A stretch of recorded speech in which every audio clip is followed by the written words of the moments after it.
vez al frente, me gustaría que nos desgranaras también otra ofensiva ucraniana que parece ser que esta sí se le atribuye mérito a Ucrania, pero me gustaría saber tu opinión, y es la contraofensiva que se produjo en Kharkov. Compañeros, somos todos En el oídos. norte. En el norte. Sí, aquí hay que reconocer dos cosas. Una referida al mando ucraniano. Aquí estuvo muy acertado. El mando ucraniano supo ver dónde había una debilidad rusa, que ahora explicaremos, y la supo aprovechar. De tal manera que los rusos no tuvieron más remedio que retirarse también más o menos ordenadamente, aunque aquí hubo algunos errores, pero tuvieron que retirarse a una nueva línea de defensa donde pudieran aguantarlo, que era a la derecha del río Oiskol. Claro, eso les hizo perder la parte de territorio que tenían en el norte, que cercaba prácticamente Kharkov, y esto sí se considera una pérdida, no es una catástrofe militar, porque ni por las pérdidas humanas ni de material se podría contemplar, ¿no? Pero sí que es una retirada no pensada. ¿Por qué ocurrió esto? Como he dicho antes, y esto un poco lo he dicho anteriormente,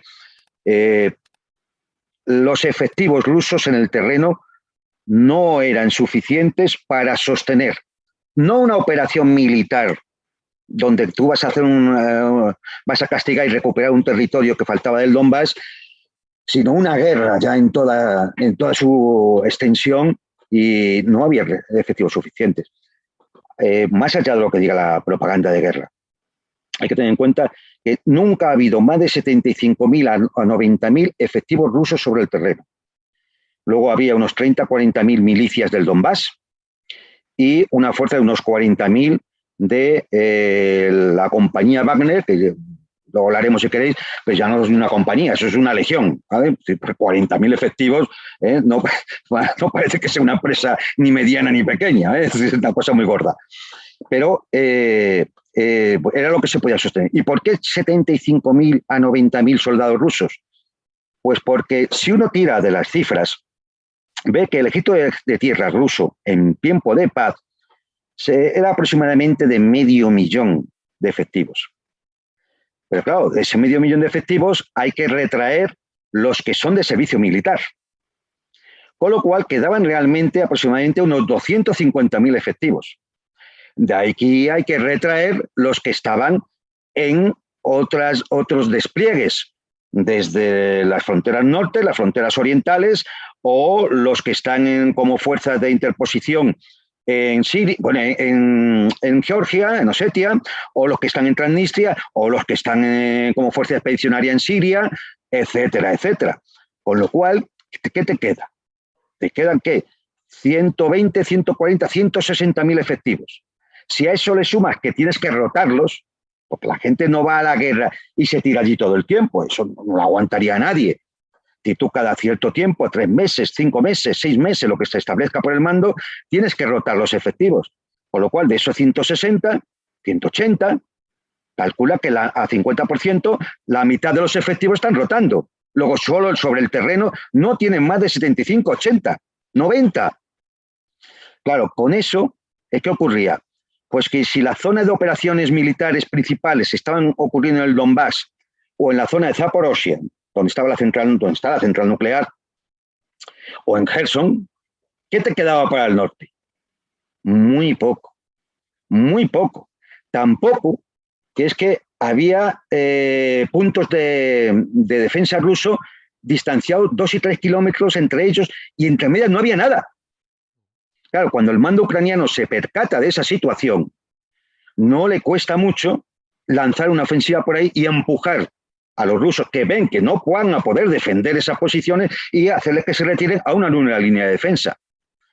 Parte de las fuerzas movilizadas posteriormente, de esos 300.000 que sabes que hubo en la movilización en Rusia, unos 40.000 han tenido que ser utilizados, que ya están en el terreno, para cubrir esos huecos que estaban prácticamente desguarnecidos, y que son los que permitieron ese avance ucraniano, que ahí sí, ellos, las tropas ucranianas, bueno, cuando digo tropas ucranianas me refiero también con la ayuda de la OTAN, etcétera, etcétera, ¿no? Es decir, supieron ver ese punto débil y aprovecharlo. Bueno, pues Juan Antonio, si ves que tardo un poquito en hablar cuando tú haces la pausa es porque estoy dándole aquí volumen al micro para que no haya interferencia. Pero me ha parecido muy interesante y yo creo que has apuntado una cosa esencial, ¿no? La falta de efectivos rusos y sobre todo que no lo has detallado por qué había esa falta, que no era una cosa que cae del techo de No, es la... que, claro, la ley rusa prohíbe, salvo en caso de guerra, prohíbe enviar personal movilizado de servicio militar, o sea, de recluta, para entendernos. Con lo cual, claro, solo tienes la gente que es profesional. Claro, son mucho menos. Es decir, fíjate, esa es una de las consecuencias de que no haya habido una declaración de guerra.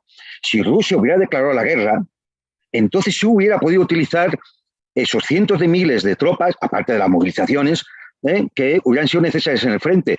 Pero no la ha habido hasta el día de hoy la declaración de guerra. Con lo cual, digamos que las fuerzas rusas se veían por ley constreñidas a utilizar exclusivamente el personal profesional.